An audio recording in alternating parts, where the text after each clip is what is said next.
Today, I'll be taking a look at the newest electric kid on the block, the KGM Torres. But first, who are KGM? SsangYong was sold a couple years ago to KG Mobility. So they are essentially SsangYong under a new name. So when you see KGM, just think formerly SsangYong. And this is the KGM Torres, an all-electric SUV. In fact, the full name is KGM Torres EVX. The EVX is separated from its gas variant because there is a gas version to this. But today, we'll be taking a look at the all-electric version. It has a 73.4 kilowatt-hour battery. It's a single motor front-wheel drive setup producing 207 horsepower and 250 foot-pounds of torque. Charging from 0 to 100% is rated at about 9 hours, but you should never be at 0% in the first place. So let's say 10 to 80, 90%.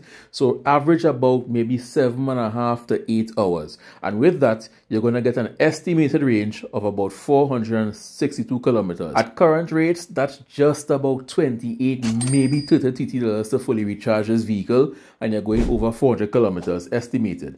Let's look at its dimensions. It stands at 5 feet 6 inches high, 15.5 feet long, and it's 6 feet 6 inches wide. So if you need a size comparison in your mind, just think Kia Sorento. They are similar in size. They are actually in the same class. In terms of weight, it comes in at 4,362 pounds. It has a max gross weight of 5,313 pounds. It can carry a load capacity of 1,105 pounds and has a towing capacity of 1,653 pounds on brakes and 3,306 pounds brake. Now let's address the elephant in the room right here at the start of this video. Whenever you talk about EVs, the first concern persons have, and rightfully so, the battery. How long will the battery last? What's the warranty? KGM have a partnership with BYD, which is the largest battery maker for vehicles, well, EVs in the world. And that resulted in these batteries also getting the same warranty the BYDs have, which is 1 million kilometers or 10 years. Now, I don't know anybody who has ever driven 1 million kilometers in Trinidad Tobago, so I think it's just marketing hype. They know you will never reach that figure. But chances are, if you keep the vehicle long enough, you may reach 10 years. So at least, you know, for the duration of the loan, you are driving worry-free because the battery is covered under warranty. But let's take a closer look at the front end of the Torres, because I think it's the most beautiful front end of any vehicle on the market right now. Personal preference. And I think it all comes down to that cool daytime running light strip that running across there. It reminds you of a Hummer. I know all of us wanted a Hummer when we were smaller. Yeah, it reminds you of a Hummer.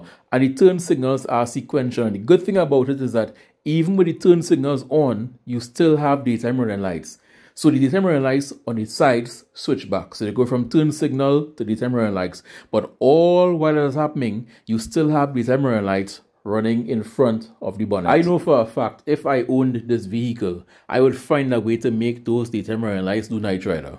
Turn red and go from left to right. Think about it. You can see it in your head now, right? You can see it.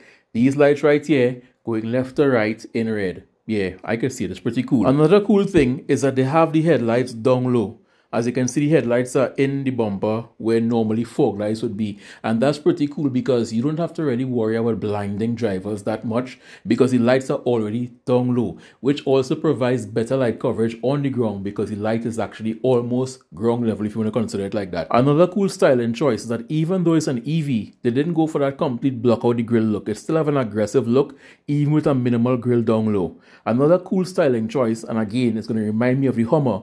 On the bonnet, you have these two hook-looking things here. These two little things you see like there. And on the Hummer had 4 of them. 2 on the front, 2 on the rear, which were used as mounting points so you can lift the Hummer up via helicopter and drop it into battle. Now, obviously, this isn't a Hummer, and you're not going to be lifting this via helicopter, but it still looks cool to have, especially when you're driving, you're looking over the hood, it just looks masculine and manly having this big bonnet there. Here you have a charging port. It's on the left-hand side. Your power folding mirrors with the turn signal repeaters, and then you have a camera under here because this vehicle, obviously 2024, it has a 360 camera system. You have your roof rails on top there that can hold a maximum of 75 kilograms. In terms of wheels, you have large 245, 45, 20s front and back, obviously on a vehicle this size. I wouldn't expect to see anything less. If I came here and see 17s, that would have been highly disappointing. Looking from this side, you can get a better look at the two-tone paint finish. You have the black on white. Most vehicles will still look more upscale than they really are. Some pull it off, some don't. I think this falls firmly into the category of pulling it off. Just picture this with all black tint, just black all around. You look like you have a floating roof. Now coming around to the back, this design choice was the first design choice I didn't understand at all. If you look at the tailgate, you are seeing the handle on the right hand side. Now there's no spare tire under that housing there. So you would think that you will put your hand there and pull it outwards. It doesn't do that. It opens upwards, which makes that handle useless because you don't even need it to open it because you can open it via the key fob or a button.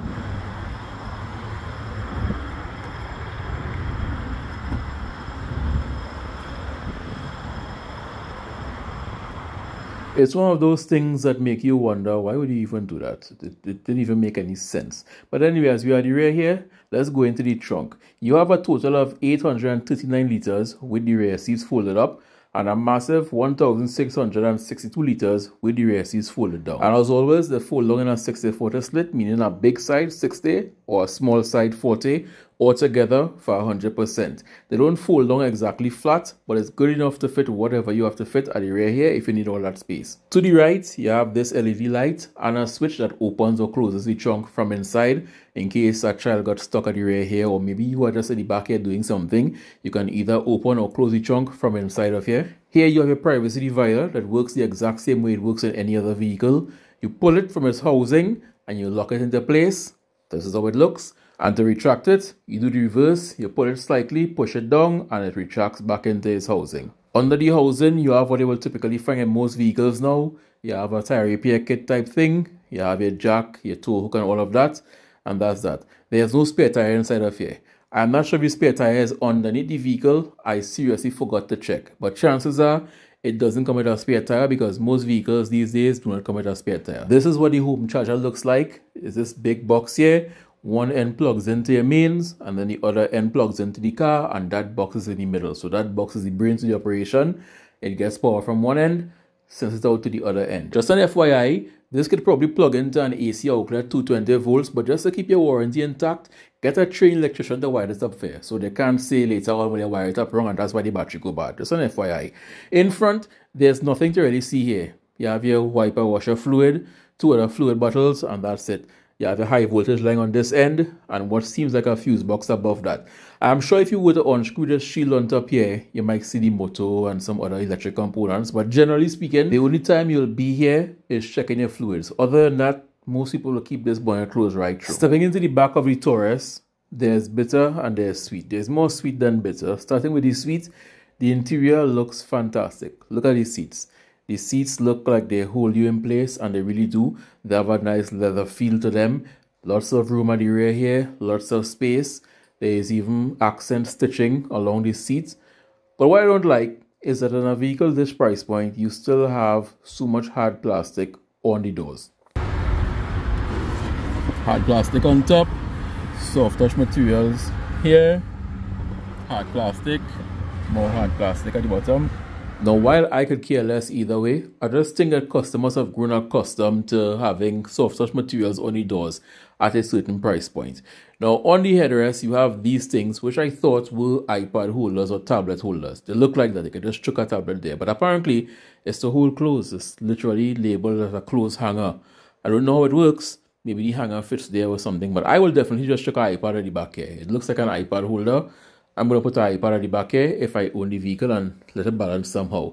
You have rear AC vents, no AC controls at the rear though, so the front controls the rear. But you have two power outlets and both of them are USB-C. I'm very happy to see that USB-C is finally making its way into mainstream automotive culture. Now if you had a keen eye, you would have noticed these two switches here on the passenger's front seat. This allows somebody at the rear to control the front seat, so you can push it forward or tilt the backrest forward, or just push the whole thing forward. So if you're the boss and you're riding in the back and you need more space, the driver doesn't have to stop the vehicle to adjust it. You can adjust it on the fly while the vehicle is driving. And then just to further add evidence that I'm not too bright, after talking about the button, I then got out from the rear, went to the front to adjust the front seats using the front seats controls, rather than using the buttons that were right there that I just spoke about. But with the front seats all the way back, this is the room you have at the back here. Now in a vehicle this size, this shouldn't even be a concern, and it really isn't, because as you can see, you have more than enough room to fit 3 tall people at the back here, with the rear seats all the way back. Staying with seats, but this time the front seats, both driver and passenger seats are fully powered, so you can move the base back or forward, you can move the back up or down, move the front up or down, you can even tilt the backrest like most vehicles, you can get a bit more back support in the center there if you want. The whole thing fully powered, and that's both driver and passenger. Another cool design choice is this floating layout they have here. Now it's not actually floating, there are supports below, but from this angle it looks like this whole area here is just floating in mid-air. On top here where your center console is located, you have this front pocket, you have 2 cup holders, and then you have a wireless charging pad that you can fit your phone right into, right here. Then you have your center console itself. It's not that big. I think more manufacturers are making this smaller and smaller, but it's pretty deep. This is your gear selector. It's the easiest thing you can ever operate. You pull down to go into drive, push up once to go into neutral, push up twice to go into reverse, and you have a park button. So you don't push up 3 times to go into park. You just hit the park button and it goes into park. And behind all of that, you have an electronic emergency brake button, which normally we would call a handbrake in most cars, or a foot brake. It's a button here. Most vehicles have it now as a button. Just push it or you pull it. Up front, you have more USB-C outlets. You have one for power and one for connectivity. This vehicle has Apple CarPlay and Android Auto, but unfortunately, it's only wired, not wireless. So that is the USB port you will use for that. To the right of that, you have a 120 watt power outlet, just in case you need even more power. The USB-C port isn't doing it for you. You have that there. Both driver and passenger sunshade has vanity mirrors with illumination above it. And all the lights up front are LEDs, whether it be a map light, vanity mirror lights, all of them are LEDs. I just wish these lights were like regular lights where you could touch the light itself and turn them on, because when they are on, they are pretty bright and it's pretty difficult to find these buttons on them again to turn them off. But then again, I'm guessing if you own the vehicle, muscle memory will kick in and you will be able to find them without even looking. You have a reasonably sized glove box. I won't consider it extremely large, but it's large enough to fit what most people will put into a glove box. And it's actually illuminated, something that some manufacturers are no longer doing for some reason. It also has mood lighting that runs from the rear of the door panel all the way to the front. It makes its way over to the dash, runs along the dash, runs underneath the screen. It looks pretty good, and it changes color like most mood lighting in vehicle does these days. Right now it's in its orange setting, which matches the orange stitching on the seats pretty nicely. In terms of sound, you have a total of 6 speakers. When it comes to in-cabin safety, the airbags are the front driver airbag, passenger, side curtain airbags, far side and driver knee airbags. So you are literally surrounded by airbags in case worse comes to worse and you get into a collision. In terms of screens, you have 2 large 12.3-inch displays. One is the instrument cluster, which is behind your steering wheel obviously, and the other is the infotainment system / everything else, because there are no physical buttons for AC controls or anything. Everything is controlled from this screen here. And when I say everything, I mean everything is controlled via this screen here. Your AC on off, your temperature, auto, even the heated and ventilated seats, which I'm touching right now, because this vehicle does have heated and ventilated seats, both driver and passenger. Even the mode is buried in a menu here. Mode being Comfort, Eco, Sport. Most vehicles have an actual button. This has a menu. You go into it and you can change Comfort, Eco, Sport. Even the heated steering wheel is a button on the screen. I don't know how I feel about that. I like physical buttons for certain things, especially while driving. It's difficult to hit even those touch capacitive buttons, far less a button on a screen or an icon on a screen. That's my personal preference. But like I said before, in here is also where all your safety features and safety tech is stored. Let me just run through a few of them. You can also pause to read what's on the screen, but they have electronic stability program, which most people just call electronic stability control, traction control system, anti-rollover protection, hill start assist, hill descent control, emergency signal system, anti-lock braking system, high beam assist, autonomous emergency braking, lane keeper assist, lane departure warning system, driver attention alert, safety distance alert, front vehicle start alarm, rear cross traffic alert, blind spot detection, safety exit warning, tire pressure monitoring system, forward collision warning, emergency steering assist, 360 camera system. And that's where we started getting to the more mundane of the features where most vehicles have it. Front and rear parking sensors, factory alarm with immobilizer, the airbags, the ISOFIX. So it's jam-packed with features plus a few that are very common. And each of these menus have subcategories as you are seeing here. So there is some nuance to it. You go into it, it tells you what it does, it explains it to you. And the screen really isn't laggy. You touch and it responds. And in 2024, I think I have to stop mentioning this because most manufacturers are making systems that are not laggy. So at this point, it makes no sense mentioning it unless I meet one that is actually laggy. MG, I'm looking at you. But you know, you all love to see the 360 camera system. So let's go into the 360 camera. And if you want to turn the camera on without putting the vehicle in reverse, yeah, the button is also on the screen. So you hit the button, it opens up in this view, and you have your different views at the bottom there. Straight back, straight forward. You hit this here, you're going to see this icon going transparent. And what this does, when the camera system is in 3D view, it removes the vehicle from frame. It's not completely transparent, as you're going to see here. You can still see the outline of where the vehicle would be. The one thing I don't like about the 360 camera implementation here is that if you turn any light on, or you step on the brake, or you turn the turn signals on, they don't light up on the screen here. It's a nitpick, I know. It's not really that important. But other manufacturers with cheaper vehicles than this have that attention to detail, where you turn the lights on and you will see lights on here. It's a small thing, but I have to point it out. Aside from that small personal nitpick, the 360 camera looks good. It's almost one-to-one with what you will see looking out the window, which is all that matters because you don't want to bump into anything because you couldn't see. Aside from this 12.3-inch display, you have your instrument cluster, which I think is the exact same type of display, same panel, everything. But this screen here, the instrument cluster, is where you will see all the relevant driving information like speed, range, how much battery you have left, who has a seatbelt on, whose seatbelt is off, lane keeper assist, everything like that shows up here while you're driving. But enough with all of that. Let's finally take the Taurus out on the road and see how it drives. Getting behind the wheel of the Taurus is a somewhat familiar affair in that once you have driven EVs in the past, this time being my 4th time, and you get into any EV, they all feel similar in terms of power delivery, in terms of having a light steering wheel. That's just an EV characteristic.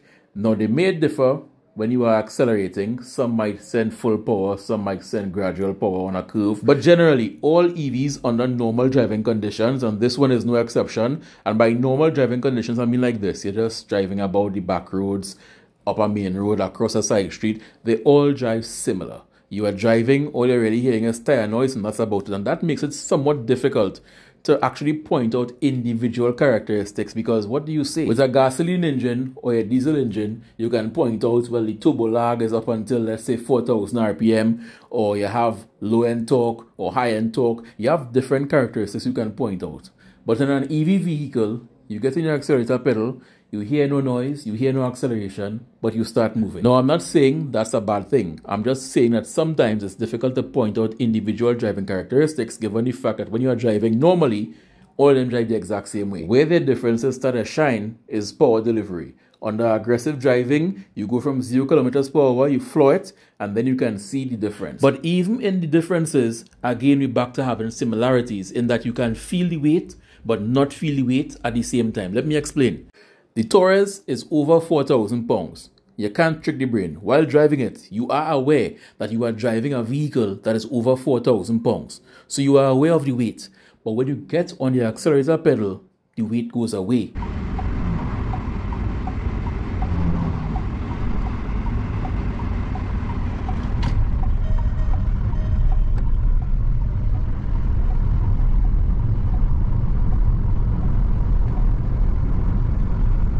The best thing about EVs have to be the acceleration. No, I know, that was my favourite part. It's really hard. Yeah. It's really hard. It's give you that instant oomph. Yeah.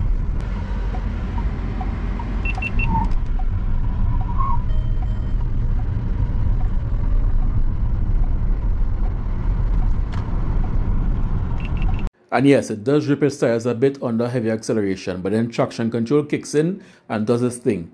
But you know, when I got home and I'm editing this video, I just realized I did those tests in eco mode. It wasn't in sport, which means it could accelerate even faster. But now let's test the lane keeper assist. Let's see how good it will keep itself in lane.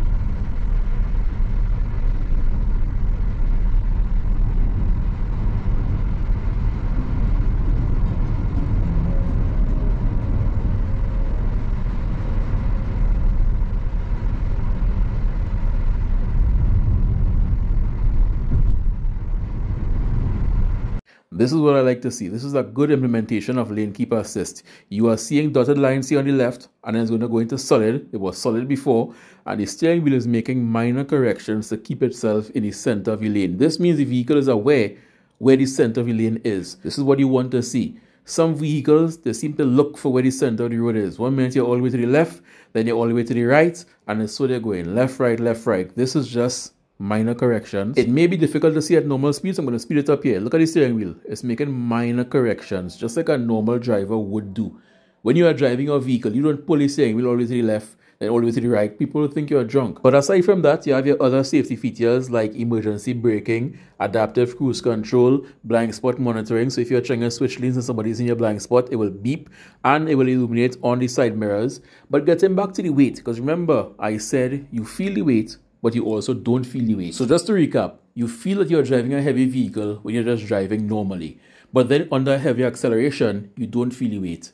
But then you feel the weight again in a good way when you're driving and taking turns like this. Because the center of gravity of electric vehicles are so low, body roll into corners is almost non-existent because the center of gravity is so low. So you are taking the corner almost flat. Now this is normal driving conditions. Obviously, if you were to go around this corner at 100 kilometers, you may be in some problems. Don't do that. But if you are driving every day just normal, or maybe if you push it just a bit much, you can take corners practically flat. Within reason, of course. Let good sense prevail. Never let ambition go above adhesion. Don't listen to what I say and think it's a sports. Can you go and take corners at 200 kilometers? You will end up in problems. But I must say thanks to Patrick for allowing me a chance to review this vehicle today, because over the years I've reached out to many sales reps. I have gotten the opportunity to review one Grand Vitara, and then after that, I think management was like, yeah, don't bring him back here. And every other sales rep I reached out to after that, yeah, we'll get back on to You'll get back on here and then radio silence. So big up Patrick one time for giving me the chance to review the KGM Torres.